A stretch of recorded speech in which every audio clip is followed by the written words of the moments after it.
Okay, everybody. Trent, you got us okay? Yep, we're good. Okay, we will start with a statement from Coach, and then we'll go into questions, please. First of all, I'm proud of the team. Our most complete game all year was today. Even though we started off kind of slow, still scored 90 points for multiple guys to get hot on the same night. I've been asking for that all year. And today's game was one of those games. So I'm really proud of the guys. Set the records in a lot of areas, 14 for 27 from three, 8 for 9 from free throw, 24 assists. I mean, what more could you ask for?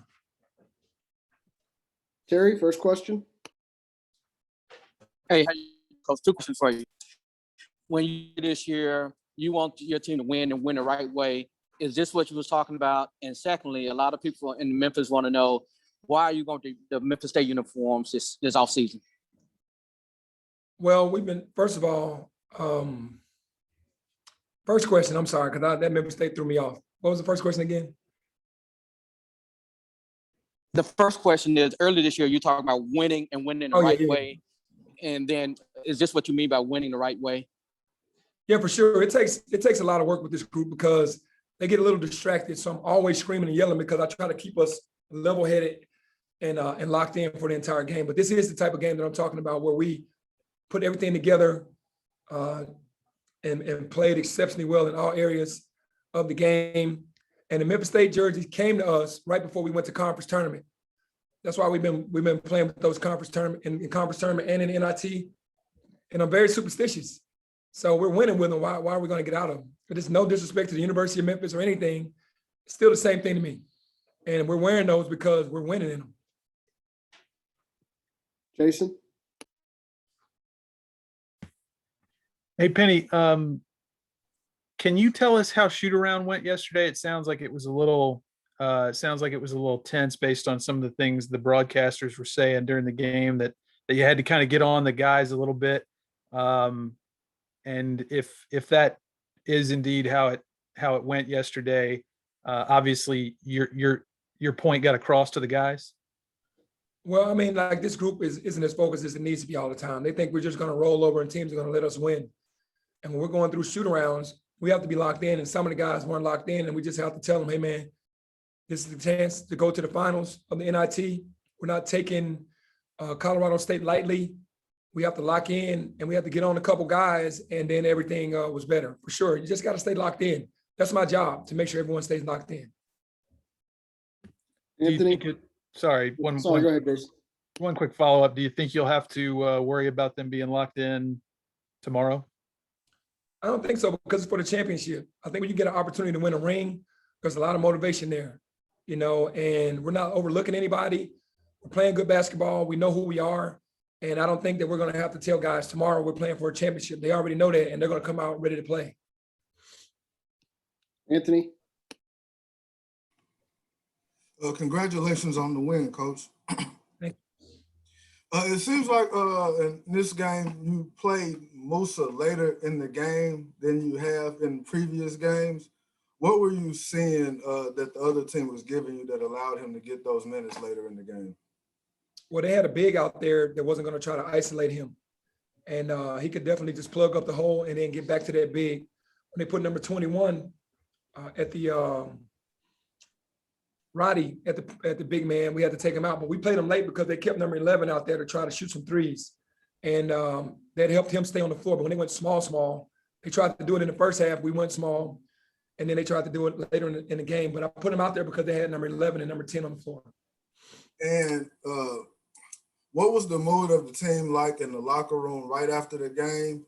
And compared to when you guys realized you weren't going to the NCAA tournament and to now being in a position to win the championship in this tournament, like kind of the difference in how they're feeling? Well, after we lost to Houston, we knew that it was going to be hard for us to get in. So it was very disappointing, and to be a number 1 seed in the NIT is an honor. So the guys in the locker room today were very excited because we put a complete game together. And we're excited. We're ready to get to the championship game tomorrow. We came here to win. We got in the NIT to win a championship, and that's what we want to do. Teresa? Penny, you talk about that slow start. How key was that 22-2 run, I think, in the first half to get them playing the way you wanted them to play today? That was big because our pressure wasn't really bothering them as much, and they were getting what they wanted, and they were kind of hanging around. And then we switched up the pressure on how we were attacking them, and we got the run that we wanted and got out, and then we kind of relinquished that that lead right before half. But that was enough for us to get our confidence up in what we know we needed to do going into the second half. Danielle? Seemed like there were a ton of little effort plays being made tonight on both ends of the floor. Is there one that kind of stuck out to you early where you could tell, like, okay, you know, they want this, they are locked in? Well, when we went on that run, there was nothing that they could do. We were all over the place. We were scrambling for each other. We were covering for each other. We had high hands. We had good closeouts. We made them take tough shots. We got the rebound, and then we pushed it. And that's when Lester Quinones was playing exceptionally well and shooting the ball really well. So, you know, it was just it was that entire run right there. And then the second half, it was Damian Ball just taking Stevens out of the game. You mentioned Damian after the game the other day too. You know, how have you seen him kind of progress? It seemed like he was quiet a lot earlier in the season and has now, you know, really been able to do a lot of different things for you guys. Well, he understands what's at stake. You know, with Alex Lomax being out for a number of games now, he and Boogie know what it is. And Damian, he has a lot of pressure on him coming into the game. Came in the first half, in the first couple of minutes, a little nervous. I had to take him back out, and I challenged him on the sideline to go back out there and play better, and he did. He helped spark that run when he checked into the game, and then in the second half, he helped us push out.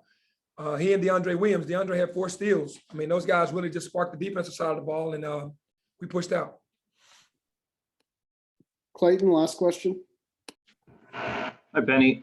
Just, you know, you look at the last few years, all the different things between whether it's, you know, COVID or losing guys and everything along the way. Does this stretch feel like really one of the first times that you're implementing what you want and seeing it out on the court and having that extended amount of time without, X factor, Y factor, outside of, basketball getting involved in the way? And is this the result, that you're hoping for, at least in terms of what you're seeing on the court over the last couple of weeks?